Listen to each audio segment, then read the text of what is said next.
Bonjour!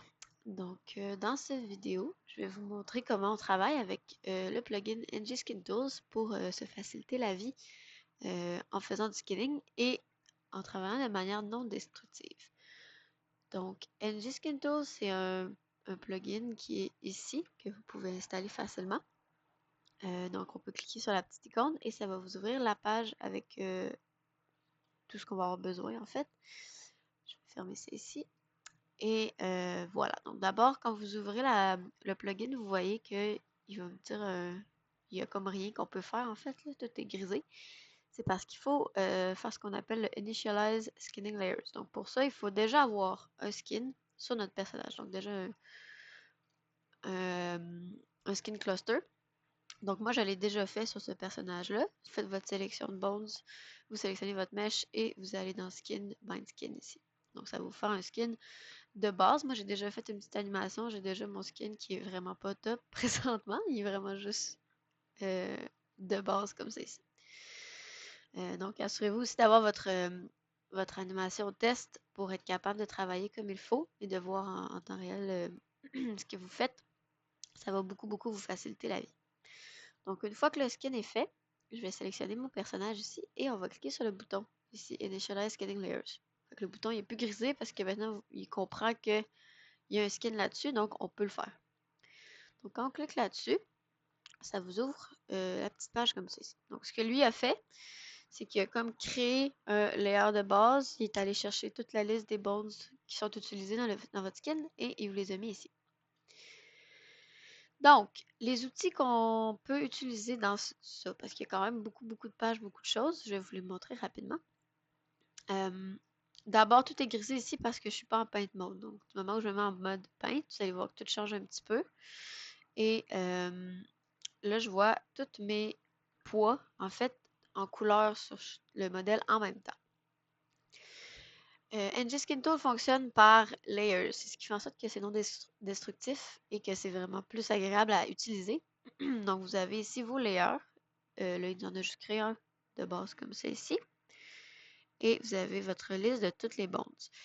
Si vous ne les voyez pas tous, dans la petite section View ici, il y a un bouton qui indique Used Influences Only. Donc, si je clique dessus, là, il n'y a rien, mais admettons que j'avais un nouveau layer. Si je me crée un nouveau layer, donc dans la section layer ici, je peux en créer des nouveaux ou en déliter. Vous voyez que là, je ne vois plus rien parce que lui, il me montre seulement les bandes qui sont affectées par ce layer-là. Donc là, je vois rien. Donc, des fois, vous allez vouloir peut-être vous promener dans ce mode d'affichage-là et l'autre pour pouvoir que ce soit plus propre aussi dans votre écran. Pour l'instant, je vais supprimer ça. On a quand même les outils similaires à le système de base de Maya pour ce qui est des brosses et des modes de paint en fait. Donc, brosse, projection, surface, volume, screen. Moi, j'utilise le screen des fois quand vous voulez remplir des zones facilement. Dans le fond, le surface va vraiment aller chercher tout ce qui est...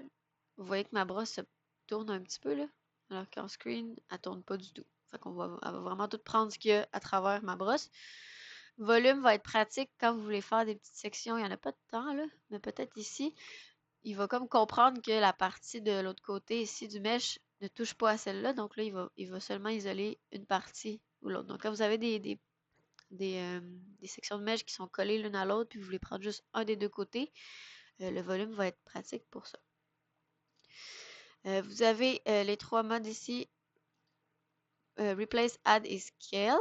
On a aussi Smooth et Sharpen, qui sont... Sharpen, c'est l'inverse de Smooth, en fait, si vous voulez que le edge soit plus sharp. Donc, Replace va remplacer exactement ce qu'on veut, le poids. Fait que si je set mon intensité à 0.31, il va aller mettre le poids, là, ça par rapport à ce que je vais faire là, mais il va aller mettre le poids vraiment à 0.31. Lui, il fonctionne pas. C'est peut-être parce qu'il... Ouais. Il va aller mettre ça vraiment à 0.31. Quand on fait Add, il va ajouter. Fait que si mon poids est à 0.5 déjà, puis que je rajoute, mettons, 0.16, ben, il va devenir à 0.66. Fait que ça c'est une addition. La broche Scale, elle, ce qu'elle va faire, c'est qu'elle va multiplier en fait vos valeurs par un chiffre que vous voulez. Donc, si votre intensité est en bas de 0, donc en bas de 1, je veux dire, entre 0 et 1, ça va diminuer toute l'intensité globale.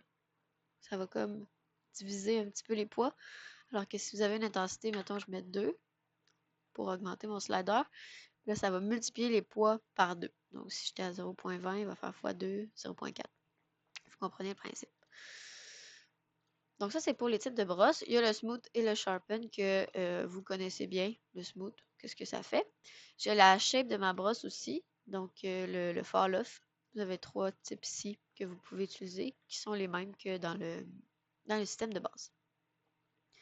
Ici, vous avez l'intensité de la brosse, le radius. C'est ce que vous allez utiliser le plus. Si je descends plus bas ici, dans le display settings, vous avez plusieurs façons de voir, de visualiser les poids sur vos bondes. Donc, ici, par exemple, les influence display, j'ai 3 types. Donc, quand je mets All Influence Multiple Colors, vous allez voir tous les bonds en même temps sur votre mèche. Donc, par exemple, la couleur orange ici, c'est probablement le bond de la cuisse ici. Le rose, ça va être l'autre cuisse de l'autre côté. Ici, on a le tibia. Donc, vous voyez que chaque bond a sa propre couleur, puis il y a des dégradés entre les couleurs. Ça peut être pratique pour tout voir en même temps ce qui se passe. Si vous préférez voir juste un bond à la fois, vous pouvez aller chercher Colored ou Grayscale. Là. Fait que là, mettons que je clique sur la tête, ben là, vous voyez ce que la tête affecte seulement. Donc, on voit plus toutes les couleurs en même temps. Là. Tout ce qui n'est pas affecté par la tête est en noir. Ce qui est affecté par la tête est un peu plus classique comme mode de vue. On a aussi le Grayscale qui est la même chose, mais en noir et blanc. Donc, en dégradé de noir et blanc. Vous pouvez vous promener avec tout ça. Utiliser ce que vous préférez. Moi, j'aime bien mettre tous les influences en même temps, mais c'est vraiment libre à vous de voir. Donc, une autre option qui est vraiment le fun avec LG Skin Tool, c'est le Interactive Mirror ici. Donc, quand vous l'avez coché, il est pas mal toujours coché de base, je crois. Je vais vous montrer en grayscale. Si je prends, par exemple, la spine ici et que je dessine d'un côté, ça fait de l'autre côté en même temps. Donc, vraiment très pratique pour travailler toujours en symétrie. Bien sûr, si votre mèche n'est pas symétrique, il va falloir l'ajuster un petit peu, mais nous, on va pas mal toujours utiliser des mèches symétriques ici en classe. Donc, ça ne devrait pas être un problème. Si vous voulez le décocher puis travailler juste d'un côté, vous pouvez juste décocher l'option, faire votre côté, puis c'est ça. Il y a aussi des options de miroir ici pour effectuer un miroir. Donc, si par exemple, je fais un côté ici, et là, je vais me mettre en X, l'axe qui est là, ça va être l'axe, vous pouvez le voir dans le coin en bas, donc gauche à droite comme c'est ici, X. Positif ou négatif, vous devez vérifier dans quel sens vous travaillez. Je crois, si je ne me trompe pas, que le positif va être ici et le négatif ici. Donc moi, je veux mettre mon côté positif vers mon côté négatif comme ça. Et on peut cliquer sur le bouton miroir, ça va effectuer le miroir comme ça ici. Donc si par exemple, vous avez oublié de cocher le interactive miroir ou si votre symétrie n'est pas parfaite, vous voulez le refaire, vous pouvez passer par là pour le faire sans problème. Donc, ça, c'est les outils. Il y a aussi, vous voyez dans l'écran ici, le H Toggle Help. Ça, c'est très cool. Quand vous cliquez sur le bouton H, vous avez tous les raccourcis clavier que vous pouvez utiliser avec NG Skin Tool. Donc, vous avez le bouton B. Si je tiens à enfoncer B et que je clique, ça change la brosse de grosseur.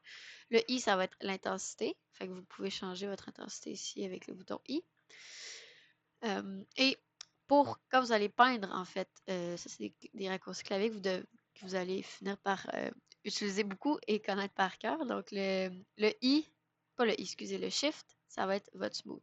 Là, ça fait pas grand-chose. Si je vais faire une belle ligne très sharp. Comme ça, avec Shift, ça fait un smooth. Donc, quand vous allez sûrement beaucoup vous promener entre ces deux boutons-là. Control va faire un invert, donc ça enlève des poids. Étant donné qu'on travaille sur des layers, vous pouvez faire ça parce que ça va juste, en fait, enlever ce que le layer fait, puis ça va revenir sur l'itération du layer en dessous. Donc, c'est possible d'enlever des poids de cette façon-là sur NG Skin Tool, ce qui est très cool. Ctrl F va faire un flood. Donc bon, là, je vais pas faire ça, mais... Oups là, il a pas aimé ça. Ah, c'est parce que là, il a mis des poids. Ouais, j'ai juste un layer, là. Fait que là, d'enlever des poids, ça, il a pas trippé, je pense un petit peu. Mais quand on va avoir plusieurs layers, ça sera plus un problème. Le bouton S, très très cool aussi. Quand vous tenez S enfoncé, vous voyez tous vos bonds ici, puis vous pouvez aller les sélectionner. Fait que des fois, au lieu d'aller dans la liste, vous essayez de trouver les noms, ce qui est un peu. Parce qu'il les met pas en ordre non plus, là. Il met comme un ordre un petit peu aléatoire. J'assume que c'est l'ordre dans lequel ils apparaissent dans, dans votre outliner ici. Mais il n'y a pas de façon de les filter. Vous pouvez juste faire une recherche par nom. Donc, le bouton S ici, vous pouvez aller sélectionner rapidement vos influences. C'est plus visuel. C'est vraiment le fun à pouvoir utiliser. Le bouton F, bon, le bouton F va comme recentrer votre mèche sur l'influence que vous avez sélectionnée. T, ça peut être cool aussi. Ça fait comme enlever les influences un petit peu. Comme ça, si vous voulez vraiment voir... Oh, super ce que j'ai fait. Si vous voulez toggle entre les poids et juste le mesh de base pour voir comment ça réagit, vous pouvez le faire facilement.